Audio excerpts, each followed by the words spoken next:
US has sustained long and deep alliances for the entirety of the 20th century. It was managing these alliances in the 21st century as well. However, Joe Biden has forgotten that the basis of sustaining friendships is mutual respect and understanding one another. Hi and welcome to TFI Global, the foreign affairs and geopolitical analysis arm of the TFI Media Group. I'm your host Piyush, and in this video, I will tell you how Joe Biden is committing a massive strategic blunder by threatening India with sanctions. Let's begin. Joe Biden is known for taking all the wrong decisions at such specific time, which maximizes the damage for US geopolitical interests. Now, he has again undertaken a self-defeating endeavor.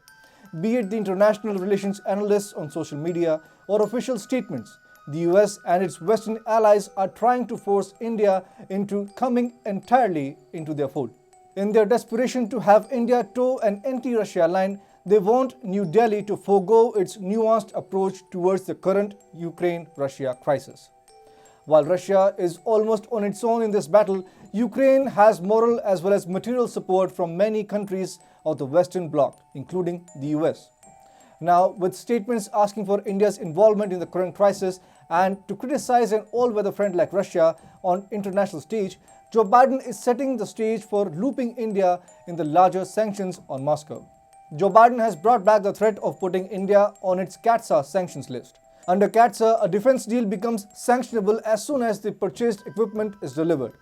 India decided to go ahead with Russia and received the initial delivery of the S-400 in November last year. This was possible because of intense diplomatic back and forth between India and the US, where it was decided to let India through in the interest of larger cooperation between the two democracies. However, with India abstaining from the recent United Nations Security Council vote against Russia, these threats of sanctions are back in consideration. While Joe Biden finds it geopolitically viable to arm twist India, with the recent scrapping of a $3 billion worth drone deal with the US, New Delhi has clearly stated its reservation against any such approach. Not only this, but the geopolitical significance of India in the Indo-Pacific in general and the Indian Ocean in particular is something that cannot be understated.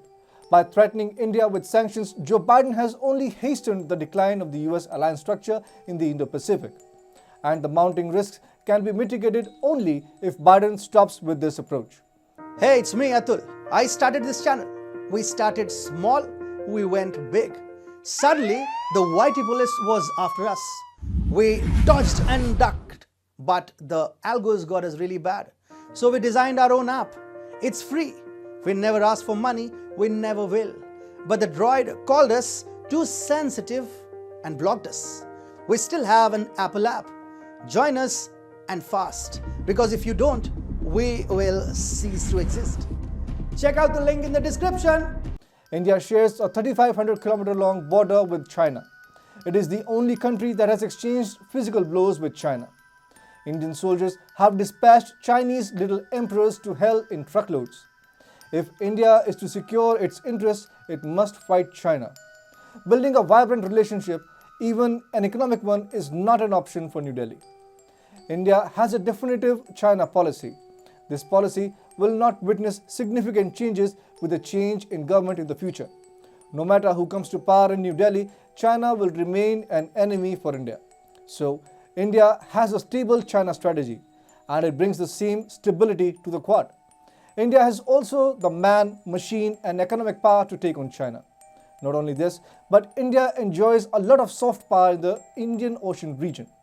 ASEAN countries, for example, find it difficult to embrace Western powers because of their anti-neocolonial ideology and trust issues. Yet, they respect India's equitable approach in the international affairs, and if there is one power that can outcompete Beijing in such countries, it is New Delhi. So by threatening India with sanctions, the US is threatening to destroy one of the irreplaceable pillars of the Quad in the Indo-Pacific.